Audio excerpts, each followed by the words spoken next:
Całe stado liczy około 3400 sztuk. Chętnie wchodziły do robotów, chętnie oddawały to mleko. Inwestycja sięga 50 milionów złotych. Ceny są dobre, zawsze mogą być lepsze, nie są takie jak w Piątnicy. Podstawą tego sukcesu, który tu odnosimy, są ludzie. Pierwsza instalacja na świecie, gdzie zastosowano 3 niezależne linie mleczne. Jeżeli chodzi o system batch milking, mówimy, że 300 krów. Nie mamy na razie brakowań krów z powodu robota udojowego.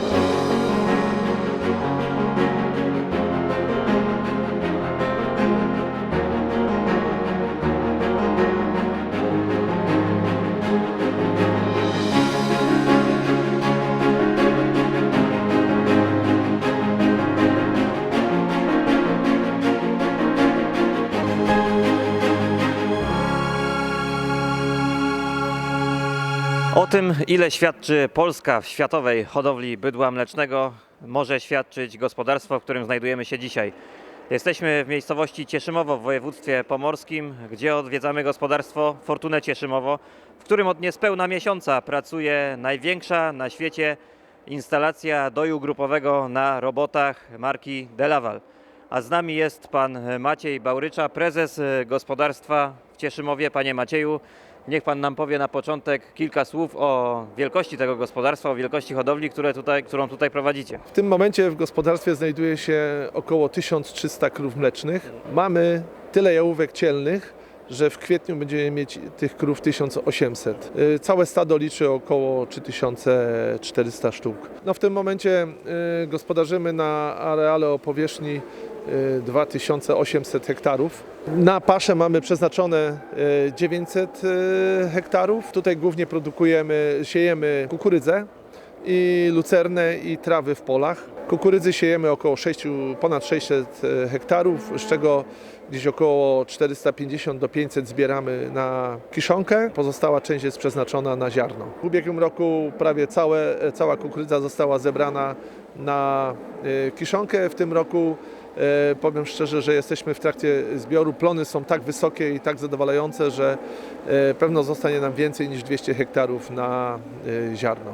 Z jakiego poziomu wy tu startowaliście, kiedy i jak doszliście do tego, co jest dzisiaj? No dzisiaj jeszcze to będzie powiększane. 21 lat temu gospodarstwo zostało zakupione do grupy Michalczyk.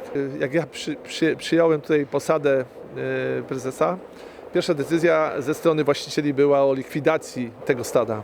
Było tutaj 80 krów wtedy. Ja, ponieważ jestem miłośnikiem bydła, od urodzenia tym się zajmuję, przekonałem, że rozpoczniemy właśnie hodowlę bydła mlecznego w tym gospodarstwie. Po 2-3 latach mieliśmy tu stado, które przekraczało 300 sztuk. No i w 2011 roku padła decyzja o budowie nowej fermy, czy rozbudowie tej istniejącej fermy i powstała obora na 520 legowisk plus hala udojowa na 40, karuzela na 40 stanowisk. W 2014 roku wprowadziliśmy kolejne 500 krów. W 2016 roku przekroczyliśmy 1000 krów. Ponieważ koniunktura w mleczarstwie my ją postrzegamy jako dość dobrą, postanowiliśmy dalej rozbudować tą fermę. Impulsem takim było to, że po 12-13 latach użytkowania nasza karuzela, hala udojowa wymaga bardzo dużo serwisu. Widać, że jest mocno zużyta poprzez intensywne użytkowanie. Dziennie tam na niej odbywało się ponad 2300 doi. Rozpatrywaliśmy wiele możliwości, myśląc o nowej karuzeli, myśląc o karuzeli wyposażonej w roboty. Przyszła taka możliwość ze strony firmy DeLaval, gdzie nam pokazano halę typu batch milking, wyposażoną w roboty i to nas bardzo zainteresowało. Odwiedziliśmy gospodarstwo we Włoszech, gdzie nam to pokazano. Odwiedziliśmy gospodarstwo w Danii, gdzie też nam pokazano ten system. No i podjęliśmy decyzję, że pójdziemy w tą stronę. Przede wszystkim ja przyglądałem się, jak zachowują się krowy. Od ich woli samodzielnego wchodzenia do robotów i bardzo mi to zaimponowało, że krowy zachowywały się wręcz wspaniale, że chętnie wchodziły do robotów, chętnie oddawały to mleko. Wyobrażam sobie, że u nas nie będzie inaczej. Po miesiącu użytkowania tej hali widzimy, że jest bardzo dobrze. Jak to wygląda, jeśli chodzi o mleko właśnie pozyskane z tych robotów? W porównaniu do tego, co było wcześniej, powiedzmy, że ten pierwszy kilka dni, kiedy krowy są uczone wchodzenia do robotów, oczywiście jest mniej tego mleka, natomiast po tygodniu krowy wracają do swojej wydajności. Jak chodzę i obserwuję wyniki udoju, to widzę, że jest progres zawsze więcej, że na ostatnim doju dała mniej o litr, a ten następny dój już jest o 1 litr więcej. No, także nie ma zbyt dużego spadku poprzez ten dój ćwiartkowy, poprzez ten spokój, który krowa ma podczas tego doju, poprzez pozwolenie jej decydowania o swoim losie, to doprowadzi do tego, że ta wydajność będzie rosła. Jaką wydajność osiągaliście, z jakiego właśnie stada, jak długo krowy są użytkowane? Krowy u nas użytkowane są średnio 3 laktacje, aczkolwiek mamy bardzo dużo krów 100-tysięcznic, dużo krów wieloródek. Jest też dość duża rotacja w tym pierwszym roku użytkowania, czy pierwszych miesiącach, ponieważ my dotychczas sprzedawaliśmy miesięcznie ponad 40 pierwiastek do dalszej hodowli, także one się wszystkie jakby u nas stawały krowami i to też jakby wpływa na poziom brakowania tych krów. Średnio mamy około 30% wymiany stada w tym gospodarstwie. No dobrze, ale o tej wydajnościach, panie Macieju. Kręciliśmy się powyżej 12 tysięcy, w tym roku mieliśmy 13 600. Za rok 24. Ostatni próbny udój pokazał nam roczną wydajność na tabulogramie, że przekroczyliśmy 14 tysięcy 90 litrów. No cóż powiedzieć, chciałbym to utrzymać. Nie? Chciałbym, żeby w tej oborze było powyżej 14 tysięcy. Wtedy ekonomia nam pozwoli dobrze funkcjonować. Właśnie ekonomia. Jak to wygląda w ostatnim czasie? Jakie ceny mniej więcej obecnie osiągacie? Mleko odstawiamy do mleczarni Mlekpol. Za ubiegły rok odstawiliśmy 15 700 000 litrów mleka w 2024 roku. W tym roku będzie więcej, natomiast ceny są dobre. Zawsze mogą być lepsze. Nie są takie jak w Piątnicy. Brutto było za ostatni miesiąc 2,50 zł. Jedno to jest to, że powstała ta hala, w której są zamontowane te 24 roboty. No ale drugie, że rozbudowało się całe gospodarstwo tak naprawdę. Zrobiliśmy wiele moim zdaniem, bo w ciągu 12-14 miesięcy powstała nowa hala udojowa. Budynek o powierzchni 25×75, wyposażony w 24 roboty. Został przerobiony budynek porodówka, gdzie znajdują się krowy po porodzie, gdzie jest 25 robot, który je doi. Powstała nowa obora na 500 legowisk, w której właśnie w tym momencie się znajdujemy. Oprócz tego powstały 2 jałowniki, każdy na 350 legowisk ze stołem paszowym, z wybiegami. Nowa płyta obornikowa. Wymieniliśmy na większy separator i pasteryzator BRU do produkcji ściółki, ponieważ krowy w tym gospodarstwie leżą na separacie, który jest pasteryzowany. Oprócz tego, jak stado się rozrosło, to trzeba mieć też większy plac na kiszonkę, dlatego też powstały 2 silosy nowe na kiszonkę, które w tym momencie zapełniamy sieczką z kukurydzy. To są inwestycje rzędu kilkudziesięciu milionów? Tak. To inwestycja sięga 50 milionów złotych. No właśnie, na ile mniej więcej przy takiej opłacalności ten zwrot by pan tutaj wyliczył? Myślę, że w ciągu 10 lat obrobimy się z tym, jeżeli rentowność tej produkcji będzie na obecnym poziomie. Też chciałem zapytać, jak duża grupa ludzi w tym gospodarstwie pracuje oprócz was? Jak to obecnie wygląda? Oprócz powiedzmy tak zwanej kadry zarządzającej to pracuje 60 osób. 30 osób pracuje bezpośrednio przy produkcji zwierzęcej, pozostałe 30 osób pracuje w produkcji polowej. Podstawą tego sukcesu, który tu odnosimy, są ludzie. Przede wszystkim ludzie. Nie szłoby nic zrobić bez tych naszych sympatycznych, młodych pracowników, których tu mamy. Takie pierwsze pytanie tych moich dojarzy, którzy w tym momencie uczą te krowy wchodzić, to może źle zrobiliśmy, że tak mówię do nich, źle zrobiliśmy, że wzięliśmy te roboty, trzeba było karuzelę, one by wchodziły dobrze. Nie, mówią, nie. Dużo lepiej jest teraz, dużo lepiej. One nauczą się.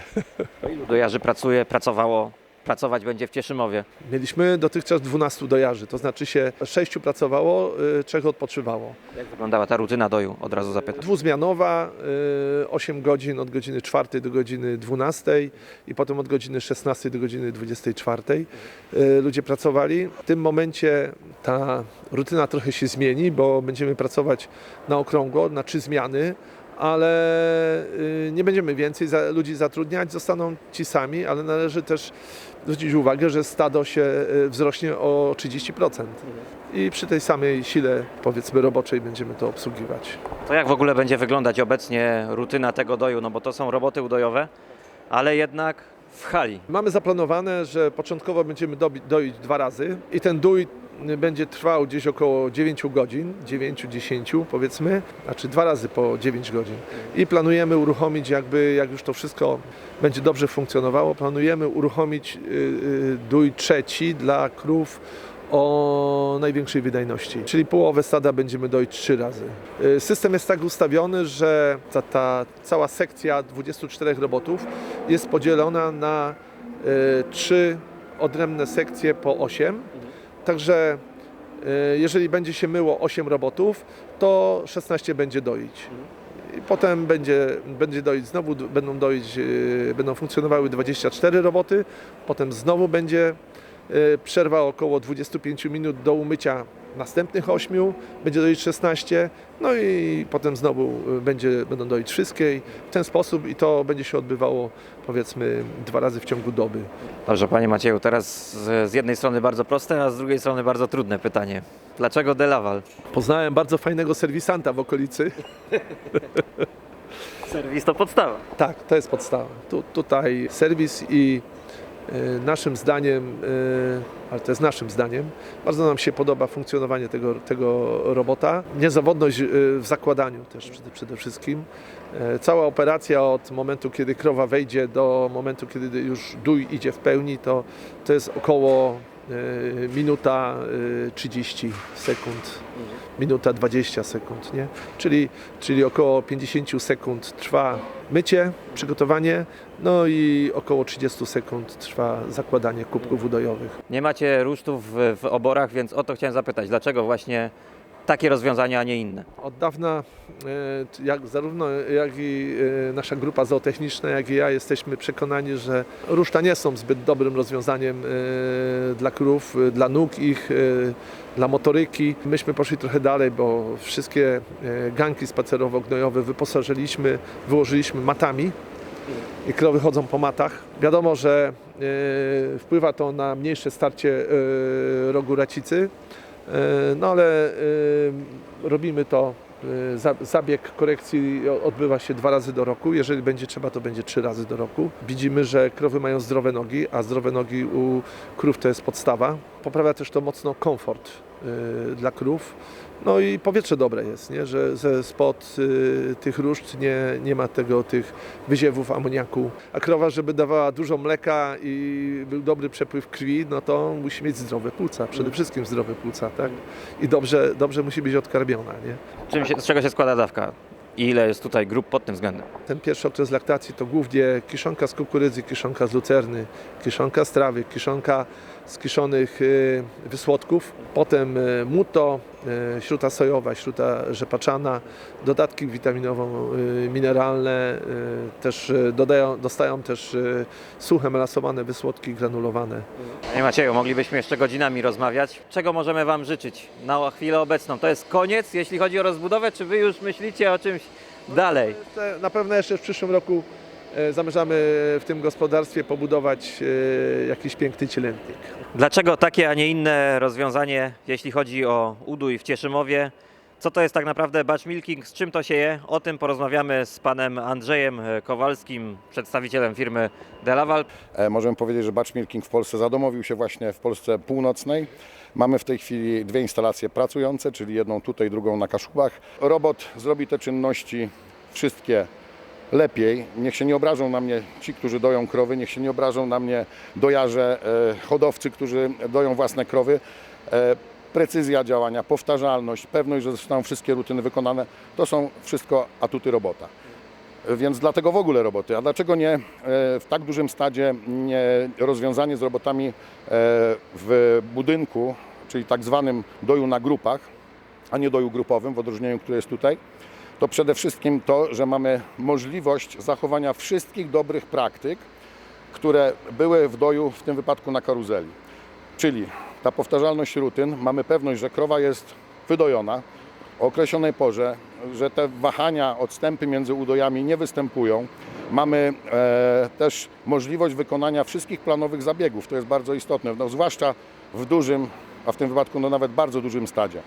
Czyli jeżeli przyjeżdża weterynarz, to możemy się umówić, że będziesz na godzinę 13 i wtedy doimy określoną grupę krów, system bramki, potrafią oddzielić krowy do pomieszczenia zabiegowego, gdzie wszystko możemy doskonale sobie zorganizować. Możemy zrobić grupowe jakieś boksy zabiegowe, indywidualne zabiegi i robić to w sposób, który nie koliduje w sytuację w oborze. Jeżeli chodzi o system batch milking, mówimy, że 300 krów to jest ta ilość krów, która może rozważać także to rozwiązanie. Bardzo duży argument za systemem batch milking to jest możliwość żywienia praktycznie pełnym TMR-em. No możemy się czepiać szczegółów, że dzisiaj 0,9 kg średnio krowy jedzą w Cieszymowie w robotach, ale nie jest to element żywienia, tylko zachęcania krów. Oczywiście możemy premiować wybitne sztuki dodatkowo. Co nam dało to, że mamy zachowany pełny TMR. Nie mamy problemów związanych z uruchomieniem i ustawieniem poziomu stołu paszowego, tak, żeby krowy no jak najmniej spadały z mlekiem, bo zanim nauczą się jeść w robocie, tak, na razie jedzą mało, nie przychodzą, a my musieliśmy zdjąć stół paszowy. Tu nie uzupełniamy, tu brakuje, no musi wystąpić też spadek mleka. Dobra, mówimy, dobra, nie zabieramy ze stołu paszowego. No to nie będą nam chodziły do robota, będziemy ganiać krowy, będziemy je uczyć i znalezienie tego balansu pomiędzy tym, żeby stół zapewniał produkcję w miarę optymalną, żeby krowy chciały chodzić, a jednocześnie nie obniża nam to produkcji mleka i możliwość uzupełnienia w robocie, jest to sztuka, nie wszystkim się udaje, niektórym się udaje szybciej, niektórym wolniej, ale ten spadek mleka jest duży. Możemy powiedzieć, że w Cieszymowie to była rewelacja. Po pierwszym doju sprawdziliśmy ilość mleka. Udoiliśmy 80% z pierwszego doju przy uruchomieniu tego mleka, które powinno być. I to jest tak naprawdę bonus za to, jak były krowy traktowane do tej pory. Czyli jeżeli stado nie było źle traktowane, nie obawia się zmian, jakichś nowości, no reaguje pozytywnie na człowieka, no to na pewno łatwiej jest uruchomić, ten stres jest mniejszy. Tu dodatkowo Cieszymowo jeszcze zrobiło jedną bardzo ważną rzecz. Przyuczali krowy, poświęcili trochę więcej własnego wysiłku, żeby nie stracić tych wydajności powyżej 40 kg, bo takie tutaj w tym stadzie były i takie są oczekiwane. Więc my dzisiaj doimy na poziomie między 43 a 45 kg mleka. A przypomnę, że od uruchomienia minęło raptem około miesiąca. System automatycznego wykrywania strzyków, zakładania, to wszystko działa petarda. Przypomnijmy, że na 800 krów wydojonych na pierwszym robocie w porodówce tylko jedna była taką, której robot udojowy nie dał rady podłączyć. No, tutaj w doju na batch milkingu nic się nie zmieniło. Nie mamy na razie brakowań krów z powodu robota udojowego. Musieliście jakieś rozwiązania, których jeszcze nie było, zastosować? Pierwsza instalacja na świecie, gdzie zastosowano 3 niezależne linie mleczne, stąd jak ktoś tam czasami zauważy, roboty są dziwnie ponumerowane, to po prostu są numery w ramach jednej pętli mlecznej. Stąd 3 pętle mleczne po to, żeby opanować też tą rzekę mleka, która spodziewaliśmy się, że będzie płynąć i płynie. W gospodarstwie zainstalowaliśmy 2 zbiorniki DX3S, każdy po 35 000 litrów pojemności. Powiem tak, ja bym życzył wszystkim hodowcom w Polsce, żeby mieli tak zdrowe racice jak w Cieszymowie. Oczywiście na to składa się wiele czynników, począwszy od żywienia, ale skończywszy także na tym, że korytarze są często sprzątane przez garniacze gnojowicy i posadzki, po których tutaj chodzą krowy, są wyłożone matą firmy Delaval, co nam jest szczególnie miłe, RM18P, więc stąpają po powierzchni, która je amortyzuje, czyli tak naprawdę oddajemy im to, co zabraliśmy, możliwość chodzenia po pastwisku, które amortyzuje wstrząsy związane z chodzeniem. I oczywiście są elementy wspierające w robotach to, żeby o tą racicę zadbać. Pierwszym takim elementem jest to, że możemy myć szparę racicową, mamy natryski, które płuczą szparę racicową tylnych nóg, skutecznie zapobiegając zarastaniu tej szpary i w ten sposób uniemożliwiają czy też utrudniają życie beztlenowcom. Mamy 2 wanny do dezynfekcji racic automatyczne, które wymieniają się, jeżeli chodzi o środek, co mniej więcej 200 zwierząt robią to w sposób automatyczny. Te wanny są zlokalizowane bezpośrednio przed bramką selekcyjną. Panie Andrzeju, ostatnia kwestia. Serwis przy tak imponującej tutaj instalacji, no to o to musicie zadbać naprawdę na najwyższym poziomie. Jesteście przygotowani? Całość instalacji tak naprawdę przeniósł na barkach nasz dealer i jego ekipa. Możemy się pochwalić, że naprawdę poszło to bardzo sprawnie, bezkolizyjnie. No, obsługa niczym się nie różni od robotów, które firma, akurat w tym wypadku Techmar Mariusz Mackiewicz, zainstalowała już na swoim terenie. Roboty pracują, serwisanci znają rozwiązania od podszewki. Czy to jest jeden robot w gospodarstwie, czy 24, no to są te same roboty udojowe. Oni po prostu je znają. Trzeba mieć znajomość sprzętu, trzeba mieć półkę serwisową i wtedy naprawdę serwis nie jest straszną rzeczą. Czekamy czasami na firmę budowlaną, żeby dokończyła pewne etapy. Natomiast to nie jest tak, że codziennie tu przyjeżdża serwis po to, żeby coś naprawić. To po prostu działa.